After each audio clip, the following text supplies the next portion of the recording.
जहां पूरे देश में कोयले की कमी के चलते बिजली संकट गहराता जा रहा है, तो वहीं अब भट्टा एसोसिएशन के सामने ईंट उद्योग को जिंदा रखने की समस्या आन खड़ी हुई है। भट्टा एसोसिएशन का कहना है कि इन दिनों हमारे सामने सबसे बड़ी समस्या ईंट उद्योग को जिंदा रखने की है, क्योंकि कोयला इतना महंगा हो गया है कि महंगे कोयले को खरीदना हमारी कुव्वत से बाहर है। ऊपर से सरकार द्वारा जीएसटी को बढ़ा दिया गया है। लगातार ईंट उद्योग पर तरह तरह की अनापत्ति थोपी जा रही है। ईंट उद्योग में आ रही दिक्कतों के चलते भट्टा एसोसिएशन के सदस्यों द्वारा रविवार को एक बैठक पागबड़ा रॉयल बैंकेट हॉल में आयोजित की गई, जिसमें कहा गया कि कोयले की समस्या हम सभी के लिए परेशानियों भरी हुई है। इस समस्या को लेकर अब एसोसिएशन के पदाधिकारियों से बात की जाएगी और सबकी सहमति के बाद एक ज्ञापन उत्तर प्रदेश के मुख्यमंत्री के नाम तैयार किया जाएगा, ताकि भट्टा मालिकों को कुछ राहत मिल सके। ईंट उद्योग से बहुत सारे मजदूर परिवार जुड़े हैं, उनको रोजगार मिलता है, तो वहीं ईंट उद्योग के जरिए विकास कार्यों को भी गति दी जाती है। लेकिन कोयले की महंगाई के चलते कारोबार अब चौपट होने की तरफ है। अगर कोयले के दाम बढ़ते हैं तो उसका असर ईंट खरीदारी पर पड़ेगा। महंगी ईंट कोई भी नहीं खरीदेगा, और जब ईंट की बिक्री नहीं होगी तो फिर ईंट बनाने का क्या फायदा। सरकार को चाहिए कि जीएसटी रेट सीमित रखें और कोयले के दाम कम किए जाएं। भट्टा एसोसिएशन के द्वारा कहा गया कि देश पर कोयले का संकट है, लेकिन भारत सरकार देश के कोयले को दूसरे देशों को एक्सपोर्ट करने का काम कर रही है। अगर ऐसा ही चलता रहा तो फिर बिजली तो कम थी ही, अब पता नहीं कितने और धंधे चौपट हो जाएंगे। सरकार को कोयले का आयात करना चाहिए, न कि उसका निर्यात। देश की स्थिति और छोटे कारोबार को प्लेटफॉर्म पर लाने के लिए सरकार को कोयले के दामों में कमी करनी होगी और जीएसटी को दायरे में लाना होगा। इन दिनों भट्टा चलाने में परेशानी आ रही है कि कोयले के बढ़ते दाम, जो कोयला 6000 मिनिमम 6000 मिलता था, आज वो 9-10 हज़ार रेट है। मैक्सिमम जो हमें 10-11 हज़ार रुपये मिलता था, उसके 15 से 16 हज़ार रुपये के रेट है। आने वाले दिनों में क्या परेशानी देखने को मिलेगी? आने वाले दिनों में हमें परेशानी यही देखने को मिलेगी कि कोयले के बहुत बढ़ते दाम, इससे हमें बहुत बड़ा असर पड़ेगा।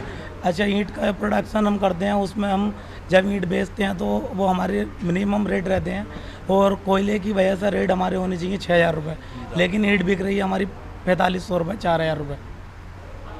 और क्या मांग करेंगे सरकार से? सरकार से मांग करेंगे हम कि हमारे कोयले के रेट कम होने चाहिए, और जीएसटी, जैसे कि सरकार ने बहुत बुरी तरीके से जीएसटी जो हम बिल ऑफ सप्लाई में टैक्स देते थे 1%, वो हम 5% दे रहे हैं, और जो 7% जो कि उत्तराखंड माल भेजते हैं तो उनके लिए 12% हो गया, 7 से 12%। ईंट उद्योग जो चलता है पागबड़ा के अंदर, क्या असर देखने को मिलेगा? सर, ईंट उद्योग पागबड़े में जो चलता है, ये अब इसकी स्थिति ऐसी नहीं है कि लोग चला पाएँ, लेकिन मजबूरी हमारी ये है कि हम पेशगी बांटते हैं मज़दूरों को, जिसकी वजह से हमारी 20-20 लाख की पेशगी बटी होती है। मजबूरी है कि हमें भट्टा चलाना पड़ेगा, इससे हम बहुत बड़े घाटे में जाएंगे, लेकिन फिर भी हम अपना व्यापार करेंगे। लेकिन सरकार से हमारी मांग है कि ये बढ़ते कोयले के दाम और जीएसटी से मांग है हमारी, माननीय मोदी जी से और योगी जी से अपील है कि इन दामों को कम करें, कोयले के दामों को कम करें, और एक्सपोर्ट रोका जाए, और ये हमारे हिंदुस्तान को ही दिया जाए कोयला, जिससे हमें कम रेटों में कोयला मिले और हमें आसानी हो माल बनाने में।